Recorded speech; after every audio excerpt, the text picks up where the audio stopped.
What's your problem with Logan and KSI? What's your issue with those guys? They're leechers, man. They don't stand for nothing, bro. They're puppets and nothing in the day. I don't like people like that. To me, that screams coward, bro. Ryan Garcia has picked his next opponent, and to the surprise of all, it's not Gervonta Tank Davis, it's not Devin Haney. It's someone you never saw coming. Let's dive right in as we unveil Garcia's choice opponent.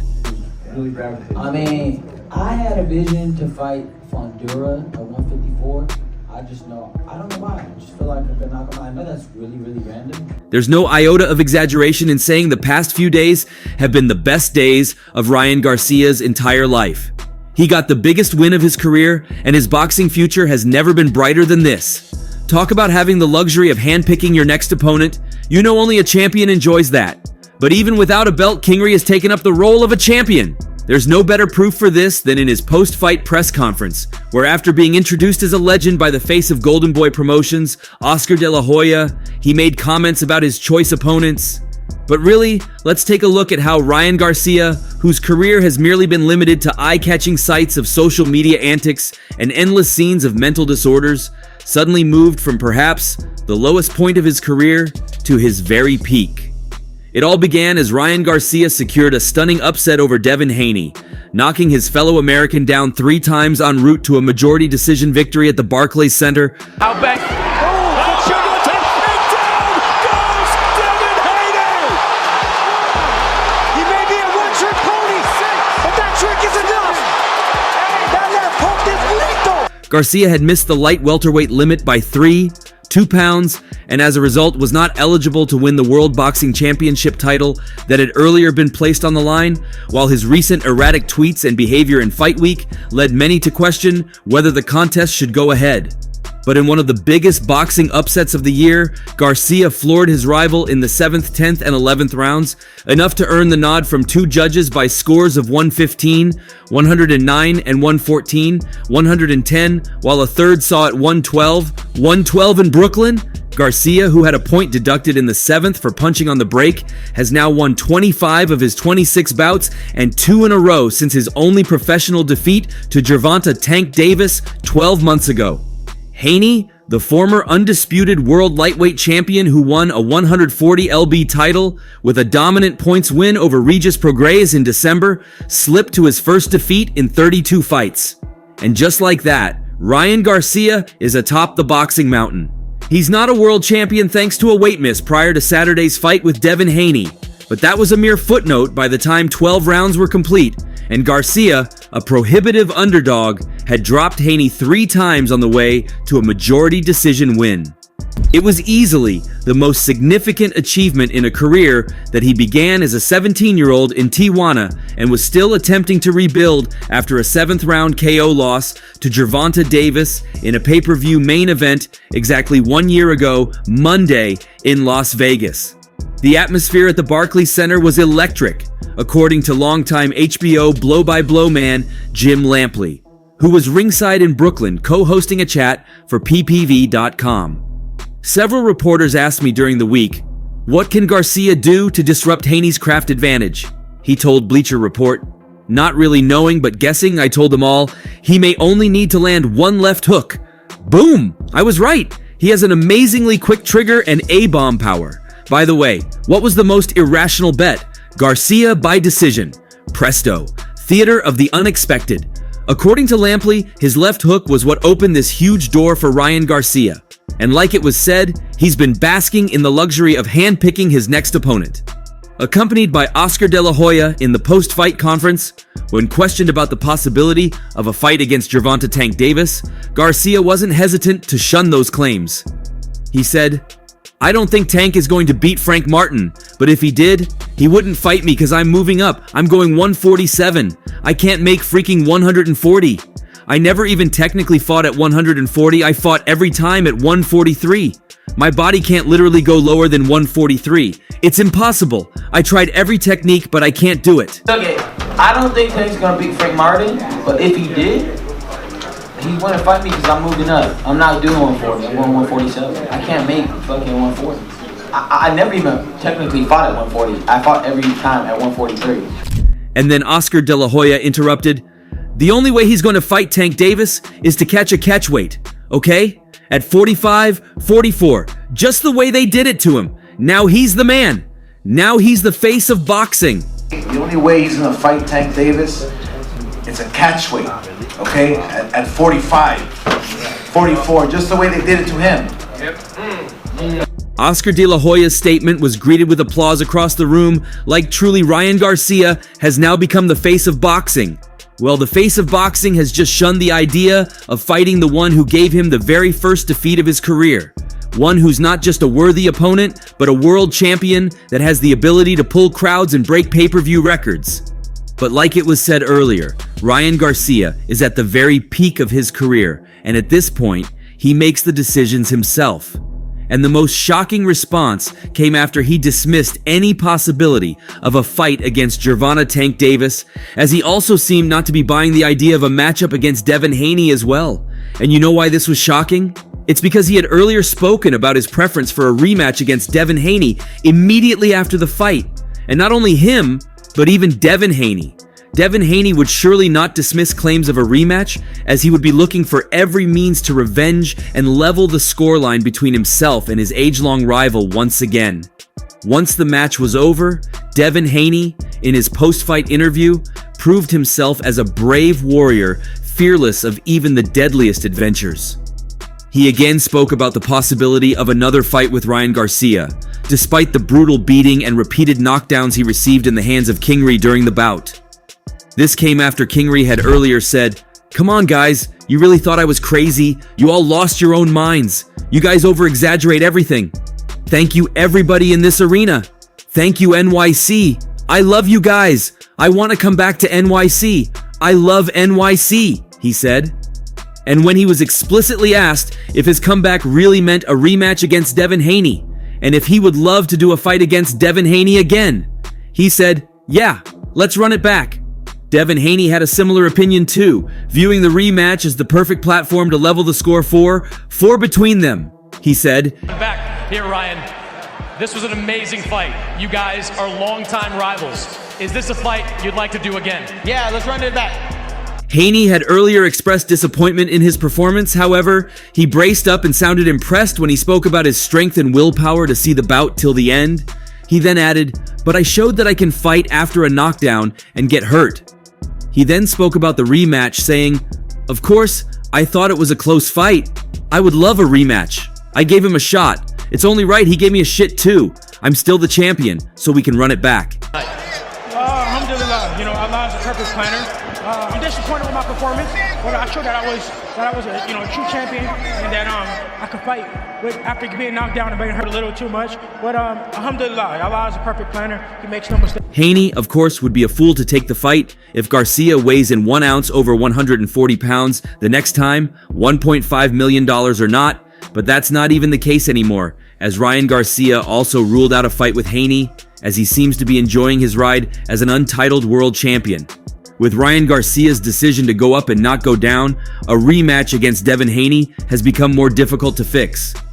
Garcia expressed his desire to move up way beyond Haney's reach, as Haney had earlier declared his wish to be undisputed in the super lightweight division, like he was in the lightweight division, before vacating his 4 titles and leaving them vacant to move up to the super lightweight division. Garcia isn't setting his sights on just 145, as he revealed the possibility of going as high as 154 in the future. With this, Garcia is surely out of everyone's reach already. With plans to go up in weight, Garcia had at least one name in mind for a future opponent, although he's not cemented on anything just yet. "I had a vision to fight Sebastian Fundora at 154 pounds, Garcia said. "I don't know why, I just feel I could knock him out. I know that's really, really random. I just feel like I could get the title at 154. I fought guys that big before, and I've knocked them out in sparring. Cold, they slept them. I want to do it. Shout out Fundora, no disrespect." But really, Ryan Garcia isn't done. He's like the rich kid with so much wealth that can hardly make a decision on what to spend it on. At the moment, Ryan Garcia might even go as far as talking about a possible fight with one of the heavyweights, like Anthony Joshua, Deontay Wilder, or Tyson Fury. He's really on top of the world, and he's living every bit of this moment. While the idea of a rematch with either Devin Haney or Gervonta Tank Davis looks impossible, I mean, I had a vision to fight Fondura at 154. I don't know why. I just feel like I could knock him out. I know that's really random. Garcia has also called out Conor Benn on X. On Saturday night, Garcia received a congratulatory message from Ben, who expressed a willingness to face Flashes or Haney next.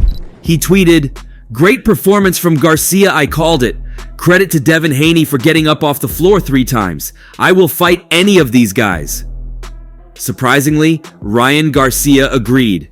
Garcia then fired back by suggesting he and Ben box at the O2 Arena before aiming a violent threat at the Brit. He replied, "Let's run it in London at the 02. I will fracture your spleen and then eat it. Shout out London." Ben then responded, "Don't be another loudmouth like Gervonta if you are really about it. Let's do it next and I will smash your teeth down your neck, you wanker." However, Ryan Garcia retorted with a troll, "You know I'm about the business, but you can't even fight in your own country, what the hell?" For those who may not be so familiar with Conor Benn, Conor Nigel Benn, born the 28th of September 1996, is a British professional boxer. He is the son of former 2-division world champion of boxing, Nigel Benn. But while he is the son of a former 2-division world champion, he has never been any close to that, as his best achievement so far has been the World Boxing Association Continental Champion. This has made many question why Ryan Garcia would ignore world champions like Devin Haney and Gervonta Tank Davis only to settle for Conor Benn. Well, many soon discovered the hidden joke in Ryan Garcia's response after Ryan Garcia suggested they had their bout at the 02 Arena in London. This was purely sarcastic, as you'd expect from a social media trickster like Ryan Garcia, as Conor Benn is currently unable to box in the United Kingdom.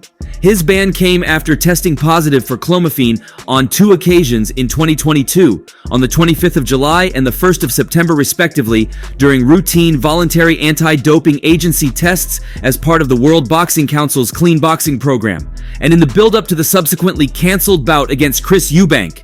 Junior Benn's promoters released a statement saying, "Ben has not been charged with any rule violation, he is not suspended, and he remains free to fight." Eubank's promoter also said the fight would go ahead as scheduled. The following day, the BBBOFC confirmed that the fight had been postponed. Ben voluntarily relinquished his boxing license with the British Boxing Board of Control after he tested positive for the banned substance clomiphene in 2 separate voluntary anti-doping association VADA tests. His ban was lifted on the 28th of July, 2023 by the Independent National Anti-Doping Panel, but this was reinstated pending an appeal hearing after appeals against the lifting of the ban were lodged by the British Boxing Board of Control and UK Anti-Doping. UK Anti-Doping and the British Boxing Board of Control won the appeal against the verdict to lift Conor Benn's provisional suspension in March 2024. However, Ryan Garcia soon moved on from Conor Benn and has recently hinted a possible bout against Errol Spence Jr., as he revealed in a post on X. "Wait, RG versus Errol would be crazy. Nah, you all want that? Let me hear you." A fan quickly jumped to the comment section and said, "I speak for everyone when I say Errol is better than Ryan Garcia." Another tweeted, "Definitely a good matchup for your first time at 147. Big name and he's past his prime, so he's the perfect gatekeeper." And one more wrote, "For drama's sake, wonderful. How could you get any better? You're probably faster than Errol too. Can you bring the speed and power all the way up to 150, 154, where they project that fight will be? Let's get you a safe tune-up in that neighborhood real quick to make sure." Well, a bout between Ryan Garcia and Errol Spence Jr. would surely be one to watch, as it would be Errol Spence's comeback match after his first career loss to Terence Crawford, where he lost his unified world championship title. Well, while that hasn't been confirmed yet, a compiled list of attractive options for Garcia's next ring appearance was released. It's a list you wouldn't want to miss, and while you watch, drop a thought of your own in the comment section. While the options of Devin Haney and Gervonta Tank Davis aren't completely ruled out, Teofimo Lopez is one who stands another chance as well. Both Garcia and Teofimo Lopez are active on social media, not shy about talking trash, and are among the power brokers at or around, in Garcia's case, 140 pounds. Lopez was a multi-belt champ at 135 before climbing to surprise World Boxing Organization junior welterweight incumbent Josh Taylor last June, and a subsequent bout with Garcia was discussed before Lopez turned down the offer because of what he deemed a paltry one, $5 million purse. However, the surprising weekend result, though, could change things. It's likely a fight with Garcia would generate more buzz and thus more cash for Lopez now that Kingery has regained relevance, and a match with Lopez would allow the upset Brooklyn winner to add yet another high-profile name to his resume. And Garcia has earlier signed off on the prospect as recently as February in a post on X. "After I beat Haney, I'd kind of like to fight Teofimo," he said. "I think that's my next one. We're going to break the internet even more. We're going to break the internet even more." While this may not be the most preferred pick out there, Alexis Roacha of Golden Boy Promotions is a possible option as well. In fact, we'll go on record saying we'd strongly prefer either Haney, Lopez, or the likes of Shakur Stevenson here. But if Team Garcia is serious about the idea of jumping weight classes again, and none of the high-profile suitors at 135 or 140 go for it, there's a good chance they'll keep it in the Golden Boy family for his debut at 147. That means someone like promotional teammate Alexis Roacha gets the call for a match that'd be easy to make, and, given Roacha's losses to arguably the two best opponents he's ever faced, probably easy for Garcia to win as well. Roacha was on record saying he'd be interested in challenging Garcia for a bout at 140 last fall, days before he was dropped 3 times and stopped in 7 rounds by Giovanni Santillan at the Kia Forum in Inglewood, California. It was his second loss in 25 bouts, but he's bounced back since with a stoppage of Frederick Lawson on March 30th. He's taller than Garcia, fights as a southpaw, and has 16 KOs and 24 wins across an 8-year career spent exclusively at welterweight.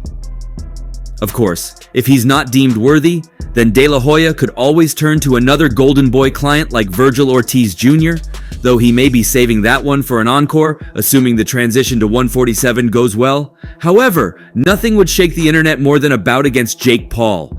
Of course, in most cases, it's just a way for a wannabe to generate buzz, but Garcia's already that guy. He's got as many clicks as he needs. So when Paul's name is in his mouth, it implies a bit more heft than a garden variety call-out. Which means now that he's regained King Rye status, why not make a call, find an agreeable compromise weight, and book the problem child for an all-influencer Super Bowl? He posted about Paul several times on X, formerly known as Twitter, in early March saying, "Okay, enough, it's on. I'm gonna have to do this. I'm gonna end this Jake Paul boxing thing. Bring it on, Jake. I'm dead freaking serious. Hit my team up." Paul is 6'1" to Garcia's 5, 8.5 inches, and would have a 6-inch reach advantage too, though Garcia's edge in boxing skill, experience, and quality of opposition would be vast, assuming they could find a way, as Paul has never weighed less than 183, 75 for a bout, and Garcia's never been more than 143.25 against Haney. It's hard to imagine just how much buzz two guys with a combined 37.5 million Instagram followers could generate. While talks of his rematch are ongoing, Ryan Garcia must be enjoying the huge purse he bagged from his match with Devin. And aside from his purse, he also made a huge amount of money from a bet he placed on himself. Ryan Garcia has confirmed he bet on himself to beat Devin Haney and won big. Garcia pulled off a major upset as he dropped Haney 3 times en route to a dramatic majority decision win on Saturday night at the Barclays Center in New York. Haney was dropped 3 times by Garcia during their epic encounter. Credit, Getty King Rye gave up around $600K to Haney on the scales after missing weight by 2 lbs, but according to the 25-year-old, he earned around $50 million in total from the fight. The majority of that money will have come from his purse and any other endorsements he signed before the bout. But a large chunk of his earnings were generated from a $2 million bet he placed on himself to win the fight. During the DAZN broadcast, the commentators claimed Garcia had cashed in $12 million at 6-1 odds. And now, Garcia has confirmed this to be the case on social media. Taking to Instagram, he wrote, "If you bet on yourself on top of what we made. Eating good. About 50 million, probably more, in one night. Not too shabby. I will let God guide me on how to use this money. Amen." The post included a picture of Garcia on Fight Night with a screenshot of a tweet reading, "Ryan Garcia reportedly bet $2 million on himself to defeat Devin Haney and was paid out $12 million. Who do you think Ryan Garcia should fight next? Let's know your thoughts in the comments section, and don't forget to like this video and subscribe to this YouTube channel. Until next time, peace out.